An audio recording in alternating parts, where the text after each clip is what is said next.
ये कहानी दो वैज्ञानिकों की है, क्लाइव और एल्सा।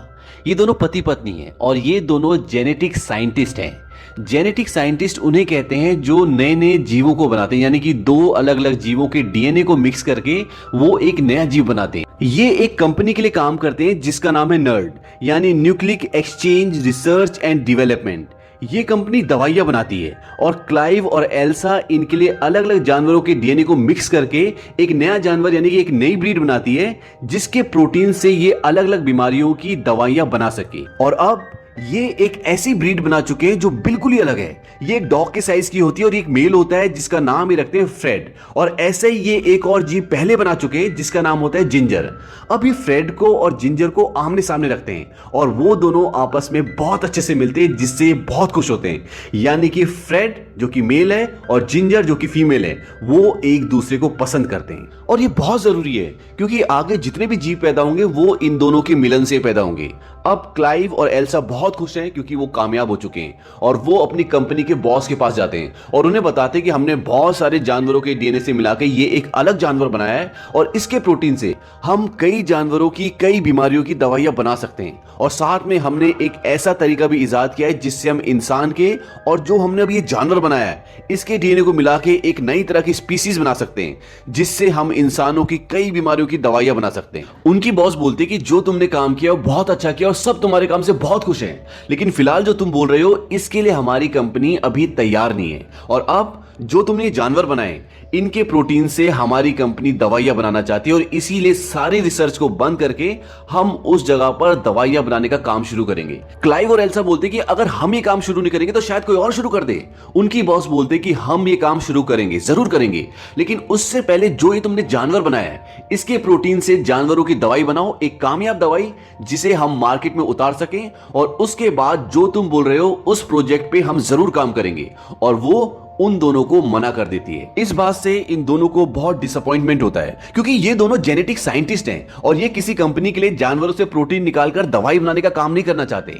इसीलिए ये दोनों तय करते हैं कि हम अपनी रिसर्च को छुपके से आगे बढ़ाएंगे और ये अपना काम आगे शुरू करते हैं। काम शुरू करने के लिए इन्हें इंसान के डीएनए की जरूरत होती है, तो एल्सा क्लाइव को एक डीएनए लाकर देती है। क्लाइव बोलता है किसका है? वो बोलती है कि कोई अनजान डोनर है। और अब उस डीएनए के साथ और जो जानवर इन्होंने बनाया है उस जानवर के डीएनए के साथ ये प्रयोग करना शुरू करते हैं। ये बहुत मेहनत करते हैं, बहुत कोशिश करते हैं, लेकिन इन्हें कामयाबी नहीं मिलती और इस बात से इन्हें बहुत दुख होता है, बहुत परेशान हो जाते हैं। फिर एक दिन एल्सा एक और डीएनए लाकर देती है। वो बोलती है ये है M3 और अब प्रयोग हम इससे करना शुरू करेंगे। और उस डीएनए के साथ और जानवर के डीएनए के साथ ये प्रयोग करना शुरू कर देते हैं और बहुत मेहनत के बाद इनका प्रयोग सफल होता हुआ नजर आता है। यानी कि जानवर का डीएनए और जो एल्सा ने डीएनए दिया है वो आपस में मिलना शुरू हो जाते हैं और फाइनली अब इनके पास एक अनोखा डीएनए जो इंसान और जानवर के डीएनए से मिलकर बना है। क्लाइव इस रिसर्च को आगे नहीं बढ़ाना चाहता क्योंकि ये गैर कानूनी है, लेकिन एल्सा ऐसा करना चाहती है और इसीलिए वो उस डीएनए को लेकर एक रूम में चली जाती है। वहां पर एक मशीन होती है जिसके अंदर डीएनए डालने से बच्चा पैदा होना शुरू हो जाता है, यानी कि वो ग्रो करना शुरू हो जाता है और इसी मशीन में ये सभी जानवर को बनाते हैं। ये एक तरह की कोख है, यानी कि जिस तरह से मां की कोख में बच्चा पैदा होता है इसी तरह से इसके अंदर डीएनए डालने से बच्चा पैदा होना शुरू हो जाता है और वो उस डीएनए को उस मशीन के अंदर डाल देती है। क्लाइव बोलता है कि अच्छी बात नहीं है किसी को बनाना उसके बाद मार देना।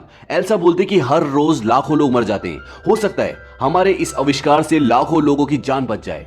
एल्सा के ऐसा कहने से क्लाइव मान जाता है और वो उस प्रोजेक्ट पे काम करना शुरू करते हैं। लेकिन यहाँ पर एक हैरत अंगेज चीज ये होती है, जहां बच्चे को बहुत धीरे धीरे बढ़ना होता है वो उस कोख में बहुत जल्दी जल्दी बढ़ना शुरू हो जाता है और सुबह जब वो देखते हैं तो बच्चा नॉर्मल होता है, लेकिन शाम को जब वो अपने घर पर होते हैं तो उन्हें एक अलार्म आता है जो कि उनकी लैब से होता है और जब वहां पहुंचते हैं तो वो बच्चा मशीन के अंदर पूरी तरह से विकसित हो चुका होता है, यानी कि वो जन्म लेने के लिए तैयार है और वो उसे बड़ी मुश्किल से बाहर निकालते हैं और बाहर एक अजीब सा जीव निकलता है। क्लाइव चाहता है कि मैं इसे मार दूं, लेकिन एल्सा कहती है कि हमें ऐसा नहीं करना चाहिए, हो सकता है कि हम एक अलग नई स्पीसीज बनाने के बहुत करीब हों। लेकिन क्लाइव एल्सा की बात नहीं मानता और वो दोनों उस जगह पर जाते हैं जहां पर वो बच्चा होता है क्योंकि वो उसे मारना चाहते हैं। और जब वो वहां पर पहुंचते हैं तो वो देखते हैं कि वो बच्चा पहले से मरा होता है। इसके बाद क्लाइव बाहर जाता है और एल्सा कहती है कि अब कोई खतरा नहीं है और वो ढक्कन खोल देती है और जब वो उस मरे हुए बच्चे को पलटती है तो वो देखते हैं कि वो एक खाली स्किन का कवर होता है, यानी कि उसके अंदर से कोई जीव बाहर निकला है और वो जीव वहीं लैब के अंदर है। और इसके बाद ये दिखाते हैं कि वहां पर एक बहुत ही अजीब सा जीव होता है जो कि 2 पैरों पर चलता है। क्लाइव बाहर से उस जीव को देख लेता है। वो एल्सा को बोलता है कि मैं जहरीली गैस को ऑन कर रहा हूं, तुम बाहर निकलो। लेकिन एल्सा अपना मास्क निकाल देती है और वो उस बच्चे को बोलती है कि तुम डरो मत, मैं तुम्हें कोई नुकसान नहीं पहुंचाऊंगी। और ये सुनने के बाद वो अजीब सा जीव उसके पास आता है और वो बिल्कुल भी एग्रेसिव नहीं होता। लेकिन तभी पीछे से क्लाइव एक डंडा लेकर आ जाता है। इस बात से वो बच्चा चिढ़ जाता है। इसके बाद क्लाइव और एल्सा उस रूम से बाहर निकल जाते हैं और क्लाइव बोलता है कि मैं जहरीली गैस ऑन कर रहा हूं, मैं इस जीव को मार रहा हूं। लेकिन एल्सा बोलते हैं कि हम इसे बेहोश कर सकते हैं, हम देखें तो हमने बनाया क्या है। और वो उसे बेहोश करके उस पर रिसर्च करना शुरू करते हैं और उन्हें यह पता चलता है कि ये एक फीमेल है और ये बहुत जल्दी जल्दी ग्रो कर रही है और कुछ दिनों बाद पूरी तरह से ग्रो करने के बाद ये मर जाएगी। लेकिन क्लाइव इस प्रोजेक्ट में आगे काम नहीं करना चाहता। वो एल्सा को बोलता है कि हमें इसे मार देना चाहिए। एल्सा बोलती है कि हमें ऐसा नहीं करना चाहिए, हमें इसे देखना चाहिए, इससे हम बहुत कुछ सीख सकते हैं। और वो ये डिसाइड करते हैं कि हम इसे ऑब्जर्व करेंगे। और 1 महीने के अंदर ही वो विकसित होना शुरू हो जाती है, उसके हाथ पैर निकलना शुरू हो जाते हैं और उसका दिमाग भी अब डिवेलप हो रहा है। और एल्सा उससे भावनात्मक रूप से भी कनेक्ट होना शुरू हो जाती है। उसे वो खिलाती है, उसे चीजें सिखाती है। और एक बार वो उसे बहुत सारे अल्फाबेट देती है और वो बोलते हैं कि इन अल्फाबेट को इस ऑर्डर में लगाओ जैसे मेरा नाम है। वो कहती है एल्सा, ELSA। लेकिन वो सारे अल्फाबेट हटा देती है और वहां पर लिख देती है NERD, नर्ड, क्योंकि ये शब्द एल्सा की टी शर्ट पे लिखा होता है। ये देखकर एल्सा बहुत खुश होती है क्योंकि वो अब चीजें सीख रही होती है। तभी वहां पर क्लाइव आ जाता है और क्लाइव इस जीव को बिल्कुल भी पसंद नहीं करता। वो बोलता है कि इस जानवर को बाहर किसने निकाला, इसे अंदर रखो और इसकी पूंछ ढकी होनी चाहिए। दरअसल इसकी एक लंबी पूंछ भी होती है। एल्सा बोलती है कि इसे जानवर मत कहो। क्लाइव बोलता है फिर क्या कहूं? वो बोलती है कि तुम इसे कहो ड्रेन, क्योंकि अभी अभी इसने अल्फाबेट से NERD इस ऑर्डर में नर्ड लिखा है, तो इसका उल्टा होता है DRAN, ड्रेन। तो वो इसका नाम ड्रेन रख देती है। और कुछ दिनों बाद क्लाइव का भाई ड्रेन को देख लेता है और उसे ड्रेन की हकीकत का पता चल जाता है। इसके अलावा कुछ और भी रीजंस होते हैं जिसकी वजह से वो ड्रेन को एक फार्म हाउस में शिफ्ट कर देते हैं। और अब वो वक्त आ गया है जब क्लाइव को और एल्सा को उन 2 जीवों की जो उन्होंने सबसे पहले बनाए होते हैं उनकी प्रेजेंटेशन कंपनी के शेयर होल्डर्स को देनी है। और जब वो उनकी प्रेजेंटेशन कंपनी के शेयर होल्डर्स को देते हैं और उन दोनों को आमने सामने रखते हैं तो वो आपस में लड़ जाते हैं और इसमें उनकी मौत हो जाती है। इस बात से क्लाइव, एल्सा, कंपनी की ऑनर सब के सब बहुत डिसअपॉइंट हो जाते हैं। और जब वो उनकी लड़ाई का रीजन ढूंढते हैं तो उन्हें यह पता चलता है कि उनमें से जो जिंजर थी, जो फीमेल थी, वो अपने आप ही मेल में कन्वर्ट हो गई थी। क्योंकि कुछ स्पीसीज ऐसी होती हैं जो लाइफ में अपना जेंडर चेंज करती है। ऐसी कुछ मछलियां भी होती है और इस जीव के अंदर मछली का DNA भी होता है और इसीलिए ये फीमेल से मेल बन गया होता है। और एल्सा और क्लाइव इस चीज का इसलिए पता नहीं लगा पाए क्योंकि वो अपनी दूसरी रिसर्च ड्रेन के साथ बहुत बिजी थे। वहीं दूसरी तरफ ये दिखाते हैं कि ड्रेन अब पूरी तरह से विकसित हो चुकी है और एल्सा उसे एक बच्चे की तरह ट्रीट करती है, उसे सिखाती है, उसे बहुत प्यार करती है। लेकिन ड्रेन का बिहेवियर बहुत अजीब होता है। एक बार वो जंगल में भाग जाती है और जब एल्सा और क्लाइव उसके पीछे जाते हैं तो वो देखते हैं कि उसने एक खरगोश को मार दिया होता है और वो उसे कच्चा ही खा रही होती है। इसके बाद वो दोनों ड्रेन को घर वापस ले आते हैं और कुछ दिनों बाद एल्सा ड्रेन को खाना दे रही होती है तो वो खाना नहीं खाती और वो उन्हें समझाती है कि मैं यहाँ पर बोर हो गई हूँ। दरअसल जो उसके पास अल्फाबेट्स होते हैं वो उससे TEDIOUS लिखती है, TDS, यानी कि मैं यहाँ पर बोर हो चुकी हूँ। इसके बाद वो तोड़फोड़ करना शुरू कर देती है और छत फाड़ के ऊपर निकल जाती है और छत पर खड़ी हो जाती है। और उसके पीछे पीछे एल्सा और क्लाइव भी जाते हैं और वो देखते हैं कि ड्रेन की बॉडी से पंख निकल चुके हैं और वो उड़ने वाली होती है। तभी क्लाइव बोलता है कि हम तुमसे प्यार करते हैं और हमें तुम्हारी जरूरत है। और ड्रेन की बॉडी से पंख वापस उसकी बॉडी के अंदर चले जाते हैं। ड्रेन का ये रूप पहली बार एल्सा और क्लाइव ने देखा होता है। अब ड्रेन का दिमाग काफी हद तक विकसित हो चुका है, वो बहुत चीजें समझती है। उसे एक दिन एक बिल्ली मिलती है लेकिन एल्सा वो बिल्ली उससे छीन लेती है क्योंकि वो नहीं चाहती थी कि बिल्ली को कोई नुकसान पहुंचे, क्योंकि उसने पहले भी एक खरगोश को मारा था। और वो ड्रेन को बोलती है कि तुम इससे बीमार हो सकती हो और वो उससे बिल्ली ले लेती है। इसी के साथ साथ ये भी दिखाते हैं कि ड्रेन अब क्लाइव की तरफ अट्रैक्ट होना शुरू हो जाती है और क्लाइव समझ जाता है कि इसके अंदर जो हमने ह्यूमन का, फीमेल का DNA डाला था वो दरअसल एल्सा का खुद का DNA था। इस बात से वो एल्सा से बहुत नाराज होता है, उससे बहुत लड़ता है और वो कहता है कि तुम्हें ऐसा नहीं करना चाहिए था। अब धीरे धीरे ड्रेन का एल्सा के प्रति प्यार खत्म होना शुरू हो जाता है और इसी वजह से एल्सा ने जो बिल्ली ड्रेन से छीनी थी वो बिल्ली वापस लेकर आती है और वो उसे देती है। लेकिन एल्सा अपनी पूंछ से एक नाखून टाइप का निकालती है और बिल्ली के गले में चुभाकर उसे मार देती है। ये देखकर एल्सा को बहुत गुस्सा आता है और वो इसे एक जोर से थप्पड़ मारती है। थप्पड़ लगने के बाद वो एल्सा के ऊपर आके खड़ी हो जाती है और उसके गले में एक चाबी होती है। उस चाबी को निकालकर दरवाजा खोलकर बाहर चली जाती है। धीरे धीरे ड्रेन के अलग अलग रूप सामने आ रहे होते हैं। वहीं दूसरी तरफ ये भी दिखाते हैं कि एल्सा ने अब उस प्रोटीन को बना लिया है जिसकी जिम्मेदारी कंपनी ने उन्हें सौंपी थी और वो उस प्रोटीन को कंपनी को हैंड ओवर कर देती है। अब एक दिन क्लाइव अपने कैमरे में यानी कि लैपटॉप की स्क्रीन पे देख रहा होता है कि ड्रेन का है। ड्रेन पानी के अंदर होती है और वो पूरी तरह से न्यूड होती है। ये देखकर क्लाइव उसकी तरफ अट्रैक्ट होना शुरू हो जाता है और वो अपने लैपटॉप की स्क्रीन पे हाथ लगाता है और वहीं दूसरी तरफ से ड्रेन भी उसके हाथ पे हाथ टच करती है, यानी कि वो कैमरे पे हाथ टच करती है। उसे पता चल जाता है कि क्लाइव उसे देख रहा है और ये देखकर क्लाइव एकदम से चौंक जाता है। ड्रेन के अंदर कुछ ना कुछ शक्तियां तो होती है। इसके बाद ये दिखाते हैं कि एक बार क्लाइव उस जगह पर आता है, फार्म हाउस में आता है जहां पर ड्रेन रहती है और वहां पर उस वक्त एल्सा नहीं होती। क्लाइव ड्रेन को आवाज लगाता है लेकिन उसे सामने कोई भी नहीं दिखता।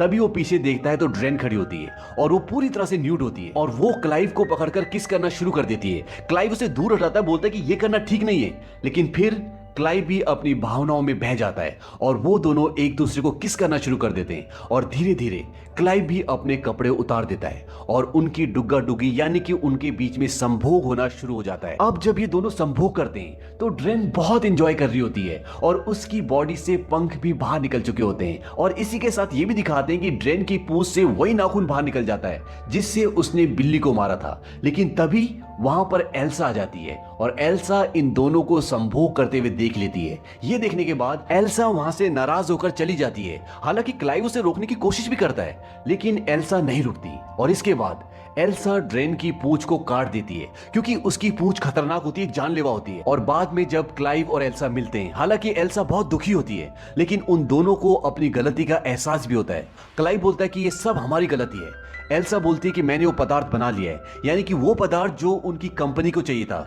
एल्सा बताती है कि ड्रेन की बॉडी में वो प्रोटीन है, वो भी उन दो जीवों से 10 गुना ज्यादा जो उन्होंने सबसे पहले बनाए थे। और अब क्लाइव बोलता है कि मुझे पता है कि हमें क्या करना है और वो दोनों ये फैसला करते हैं कि वो ड्रेन को मार देंगे और वो उस जगह पहुंचते हैं जहां पर ड्रेन है, यानी कि फार्म हाउस में, और वो देखते हैं कि ड्रेन खुद ब खुद मर रही होती है और ड्रेन की मौत हो जाती है। लेकिन जैसा कि इस कहानी में शुरू में ही बता दिया गया था कि ड्रेन का लाइफ साइकिल बहुत छोटा होगा और इसी वजह से ड्रेन की अपने आप ही मौत हो जाती है और उसके मरने के बाद वो उसे वहीं पास में दफना देते हैं। और जब उसे दफना चुके होते हैं तभी वहां पर क्लाइव का भाई आता है जो उसी की कंपनी में जॉब करता है और उसके साथ एक और एम्प्लॉय होता है और वो बोलते हैं कि हमें पता है कि तुमने कोई नया जीव बनाया जो ह्यूमन की तरह है, क्योंकि जो प्रोटीन तुमने हमें दिया था उसमें ह्यूमन का डीएनए और अब मैं उसे देखना चाहता हूँ। एल्सा और क्लाइव बोलते कि वो मर चुकी है और हमने उसे दफना दिया है। और तभी एक जोर से चिल्लाने की आवाज आती है और वो उस तरफ भागते हैं जहां पर उन्होंने ड्रेन को दफनाया होता है और ड्रेन वहां पर नहीं होती बल्कि वो ऊपर छत पर खड़ी होती है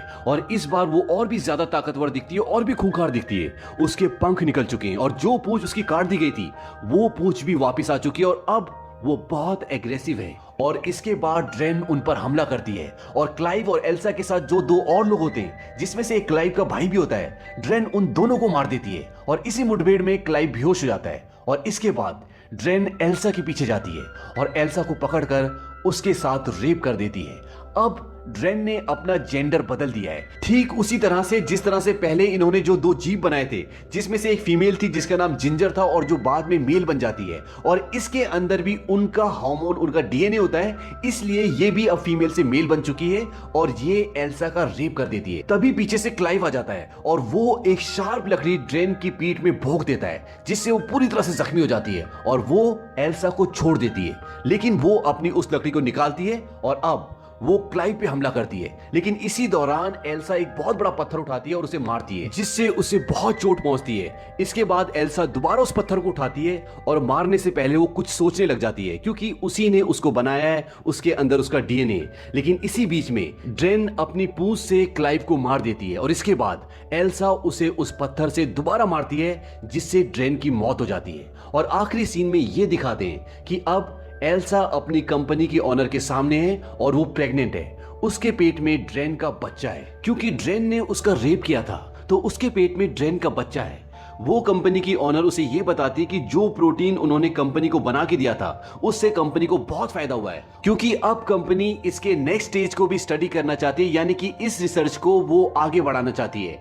एल्सा के पेट में अब बच्चा है और उस बच्चे से इस रिसर्च को आगे बढ़ाया जा सकता है। एल्सा ने अभी तक अपनी जान पर खेलकर अपने पति को खोकर इस कंपनी के लिए जितना भी किया है उसके लिए उसे एक अच्छी खासी रकम दी जाती है और उसे यह भी बोला जाता है कि अगर वो अपने बच्चे को अबॉर्ट करवाना चाहे तो वो करवा सकती है। लेकिन एल्सा ऐसा करने से मना कर देती है। वो बोलती है कि ज्यादा से ज्यादा क्या होगा, क्योंकि एल्सा एक जेनेटिक साइंटिस्ट है और वो इस रिसर्च को आगे करना चाहती है। और इसी के साथ ये फिल्म खत्म हो जाती है।